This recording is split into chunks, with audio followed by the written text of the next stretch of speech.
Today is Thursday, November 10th. What to know about the final few election results that will determine the balance of power in Congress and how Americans voted about things like marijuana and abortion. Also, wild weather across the U.S., including a hurricane in the south and a blizzard in the plains. Plus, a positive trend in the fight against COVID-19, Elon Musk's latest pitch to advertisers and latest changes for users on Twitter, and the top moments from the biggest night in country music. Those stories and more coming up.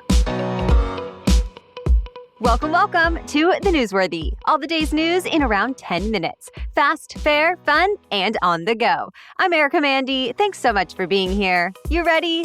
Let's do this. As of this morning, several key midterm races still need to be decided. But we are getting a little closer to finding out which party will control Congress for the next 2 years. In the Senate, it's especially close. It all comes down to 3 seats. And one of 2 things could happen. First, control could be decided in Nevada and Arizona, where votes are still being counted. If either 2 Republicans or 2 Democrats win both Western states, that party would win the overall majority. But if it's 1 Democrat and 1 Republican who win, it will all come down to a runoff in Georgia for the second time in 2 years. Remember, people in Georgia will now be voting again next month for either Democratic Senator Raphael Warnock or his Republican challenger Herschel Walker, since, based on the rules in Georgia, neither got enough votes to actually claim victory already. Over in the U.S. House, there are still dozens of races left to be called, but it's looking more likely Republicans will win the majority.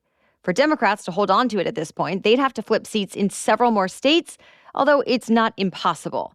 Of course, President Biden is paying especially close attention, since if Democrats keep control, they plan to pass bills Biden's been pushing since he was first elected. But if Republicans win the majority, they'll likely block most of his agenda and focus on their own. The president spoke about this from the White House yesterday, saying the election was, quote, a good day for democracy. Biden also mentioned that at this point, he plans to run for re-election in 2024, but that he'll make a final decision early next year. Meanwhile, former President Trump says he plans to make a big announcement next week, and most analysts think he'll be announcing his own 2024 presidential campaign. To be continued. American voters did not just choose their lawmakers on Election Day. They also weighed in on some hot-button issues like abortion, marijuana, and minimum wage. People in Michigan, California, and Vermont chose to update their state constitutions to make sure abortion rights were set in stone. And in Kentucky, voters were asked to update their constitution to say there is no right to abortion, but they voted against that idea. Meanwhile, Americans still seem split on recreational marijuana. Maryland and Missouri voters decided it should be legal for anyone 21 or older, meaning nearly half of all states have now legalized recreational use in some way. But people voted against legalization in Arkansas, South Dakota, and North Dakota. Also, some states decided to boost the minimum wage. In Nebraska, it was raised to $15 an hour. In Nevada, $12 an hour.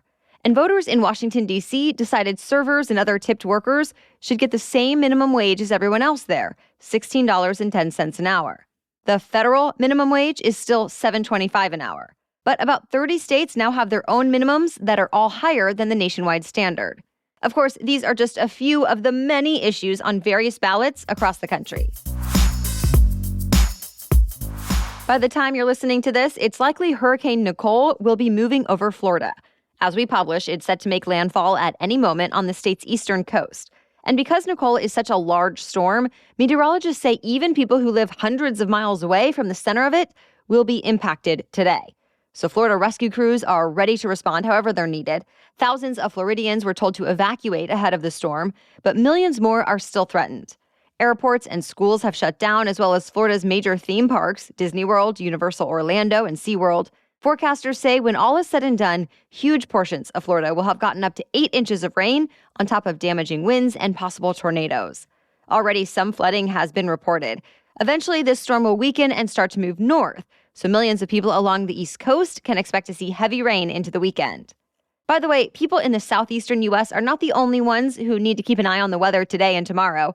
Parts of the Dakotas, Montana, Minnesota, and Nebraska are all in the path of the first major snowstorm of the season. They could be in for more than a foot of heavy snow, strong winds, and whiteout conditions, and it's likely to feel like the temperature is below zero. The blizzard threat should be out of the U.S. by the weekend, but the cold temperatures will stick around even down into the Midwest. More news still coming up, but first, a quick break for our sponsor. If you're like my family, you like to pore over lists of reviews before deciding on where to book a reservation for brunch or dinner. So why not do the same when you're booking a doctor's appointment? With ZocDoc, you can see real, verified patient reviews to help find the right doctor in your network and in your neighborhood.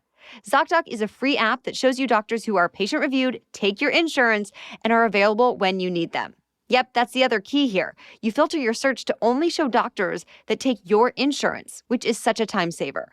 And on ZocDoc, you can find every specialist under the sun. Whether you're trying to straighten those teeth, fix an achy back, get a mole checked out, or anything else, ZocDoc has you covered. Plus, ZocDoc's mobile app is as easy as reserving that brunch spot online or getting delivery to your house. Search, find, and book doctors with a few taps. Go to ZocDoc.com/newsworthy and download the ZocDoc app for free. Then start your search for a top-rated doctor today. Many are available within 24 hours. That's ZocDoc.com/newsworthy, ZocDoc.com/newsworthy. The leader of the World Health Organization said this week he's feeling optimistic about how things are going in the global fight against COVID-19. There's been nearly a 90% drop in recent COVID deaths around the world compared to 9 months ago. The organization's director general said there were just over 9,400 deaths linked to COVID-19 this past week. Let's compare that to February of this year, when weekly deaths topped 75,000. Despite these rapidly falling numbers, the World Health Organization is still calling on people to remain vigilant against the virus, noting that 10,000 deaths a week is still too many for a disease that can now be prevented and treated. We have an update about a high-profile problem in the crypto world. The largest crypto exchange by volume, called Binance, had said that it would help save a top rival, FTX, from total failure by acquiring them. But now, Binance is backing out of that deal. The company says once it looked closer, it realized FTX had issues beyond its control, from financial problems to U.S. investigations. The CEO of FTX is apologizing to all the people who could lose a lot of money in this, but says he's exploring all other options. The company is now on the brink of collapse, despite it once being a highly regarded firm in the crypto industry. The SEC chairman compared the general crypto market to a stack of Jenga blocks that gets weaker with each failure. In fact, Bitcoin, the biggest and best-known cryptocurrency, fell around 16%, bringing its value under $16,000. And that is down around 75% from an all-time high a year ago. This whole ordeal took a toll on the financial markets in general that were already down because of uncertainty around the midterms. Twitter's new owner and CEO, billionaire Elon Musk, met with representatives of some of the biggest companies that advertise on Twitter, including Nissan, Adidas, and Walgreens. He told them he wants Twitter, quote, to be a force that moves civilization in a positive direction. Already, companies like General Mills, United Airlines, and GM have paused their Twitter ads after the change in leadership. And the maker of Oreos says the company has stopped advertising because of a recent spike in hate speech. But Musk worked to reassure advertisers that content moderation policies are still in place. And speaking of Twitter, the platform is going through some other changes. For one, a new feature rolled out that lets users buy those blue verification checkmarks as part of its $8 a month Twitter Blue. Well, the ease of getting a blue checkmark has already caused some confusion, since they used to help mark an account as real. Now, some fake accounts with blue checkmarks of famous celebs like LeBron James are popping up. Then just yesterday, Twitter briefly rolled out a gray official checkmark next to prominent accounts, but just a few hours later, those disappeared. Musk said he killed them because they looked like a, quote, aesthetic nightmare and were another way of creating a two-class system. Musk tweeted that the company will do what he called dumb things in the coming months, and that he plans to keep what works and change what doesn't. Stay tuned. It was a big night in Nashville at the CMA Awards. Country music superstar Luke Bryan teamed up with the completely non-musical sports star Peyton Manning to host this year's show. It all kicked off with a moving tribute to Loretta Lynn, who passed away last month. Country powerhouses Miranda Lambert, Reba McEntire, and Carrie Underwood honored the music legend by singing some of her biggest hits like Coal Miner's Daughter. As far as awards go, new country star Lainey Wilson was up for more than anyone else and ended up with some big wins, taking home the prizes for New Artist of the Year and Female Vocalist of the Year. Luke Combs also had a good night, winning Album of the Year as well as the biggest prize of all, Entertainer of the Year. That's it for the main news today, so now it's time for Thing to Know Thursday. But first, thanks to our sponsor. I plan to be traveling for Thanksgiving this year, and you know what always makes it into my luggage? At least one pair of my Rothy's shoes. They are all so chic, comfortable, and versatile, so I can easily dress my Rothy's shoes up or down this holiday season. Plus, I'm going somewhere cold, so I'm very interested in Rothy's new release, the coziest merino wool slippers, for when those gatherings are officially over. No matter what style you're looking for, Rothy's has you covered. They're known for the point and the flat, but they also make super comfortable sneakers, for example. Self Magazine even named the original slip-on sneaker the best slip-on during their 2022 Sneaker Awards. And yes, Rothy's has great gifts as well, from their shoes to their bags and their accessories. Plus, Rothy's always keeps the planet in mind with their sustainably made signature thread that is repurposed from single-use plastic bottles, so you can feel good about buying from Rothy's. Get stylish shoes versatile and durable enough to wear all the time with Rothy's, and get $20 off your first purchase at rothys.com/newsworthy. That's ROTHYS, rothys.com/newsworthy. Okay, now back to Thing to Know Thursday. Today, we are diving into the process of how we all first hear about election results in the U.S. If you watched any live election coverage on Tuesday night as the results of the midterm rolled in, or you listened to some of our wording in the recap, you may have heard phrases like too early to call or projected winner. But what does it mean?